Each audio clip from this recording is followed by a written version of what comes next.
বাসায় আসলে আব্বু মানতেছে না, যে বলতেছে যে যেহেতু দিয়েই দিছে নোটিশ, তাই তোমার বাসায় চলে আসো। তাই বাসায় এখন নিজে থাকতে চাবে, আমাকে বাসায় থাকতে দিচ্ছে না, তো এখন চলে যেতে হচ্ছে।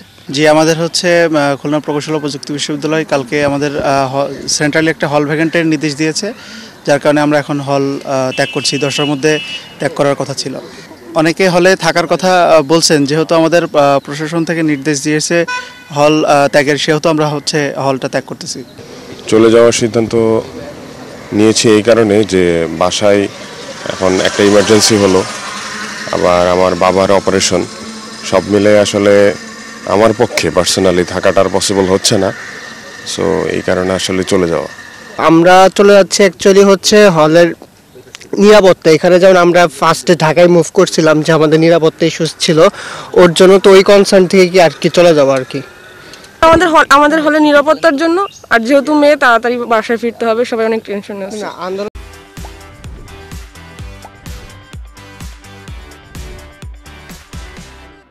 আমরা 10টা বলেছি যে ছাত্ররা যেন হল থেকে চলে যায়, কিন্তু প্রথমে যেটা হচ্ছে যে আমাদের ছাত্র আসলে ম্যাক্সিমাম ছাত্র আগেই চলে গিয়েছে, অল্প কিছু সংখ্যক ছাত্র আছে। তারপরে যেহেতু অল্প কিছু সংখ্যক ছাত্র আছে, এদের সিকিউরিটিটা দেখার জন্যই আমরা হল ভ্যাকেন্ট করেছি, অন্য কোনো ইস্যু না। কারণ যেহেতু আমাদের দেয়ালটা অরক্ষিত, আর এলাকার লোকের সাথে যেহেতু ছাত্রদের একটা ভালো ইয়ে হয়েছে, যে তাই যাতে এলাকার লোকজন কোনো কারণে আবার এদের উপর ক্ষিপ্ত না হয়। হলের ডাইনিংগুলো বন্ধ হয়ে যাচ্ছে, এদের খাওয়ার জন্য বাইরে যেতে হবে। এই কারণেই যে ছাত্রদের সিকিউরিটিটা দেখার জন্য মেইনলি আমরা হলটা ভ্যাকেন্ট করেছি।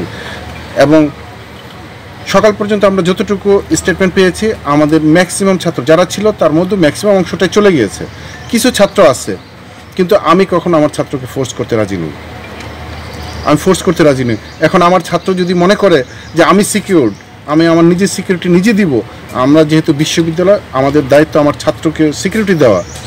এই জন্য চাচ্ছি যেন, যেহেতু আমার একাডেমিক কোনো কার্যক্রম নাই, তো হলে থাকার দরকার নেই, বাবা তাহলে তুমি বাসায় গিয়ে পড়াশোনা করো, এই জন্য করেছি। এখন যদি কিছু ছাত্র মনে করে যে আমি যাব না, তাদেরকে আমরা বোঝাবো যে তোমরা চলে যাও, কারণ ছাত্রদেরকে ফোর্স করাটা আমি পছন্দ করিনি।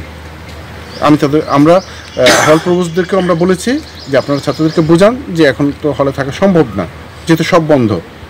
অল্প কয়েকটা, আপনারা হয়তো ভিতরে দেখেও আসছেন, অল্প কিছু সংখ্যক ছাত্র, আমার বিশ্বাস এই আমাদের প্রভোস্ট যারা আছেন তারা ছাত্রদেরকে বোঝাতে সক্ষম হবেন যে তোমরা চলে যাও। ছাত্র প্রায় শূন্য হয়ে যাচ্ছে এখন। এরপরে আমি আর খবর নেই নাই, হয়তো আশা করি এর মধ্যে সে হয়ে যাবে আর কি, ছাত্র হল সবাই ত্যাগ করে চলে যাবে। এটা প্রভোস্ট মহোদয় মানে করে ওনার, যেহেতু হলের সার্বিক দায়িত্ব ওনার, উনি প্রয়োজনীয় ব্যবস্থা নেবেন, হলের যে নিয়ম নীতি আছে সেইভাবে ব্যবস্থা নেবেন। আমরা একটু সময় নিয়ে আমরা আবার লেটেস্ট ইয়াটা পাবো, তথ্যটা, তখন আমরা প্রয়োজনীয় পদক্ষেপ নিব। প্রশাসন এটা ওই প্রভোস্ট মহোদয় এবং ভিসি মহোদয়ের সাথে বা আমাদের যে প্রশাসন যে সর্বোচ্চ নির্দেশ দেন, পরামর্শ করে ওই প্রয়োজনীয় ব্যবস্থা নেব।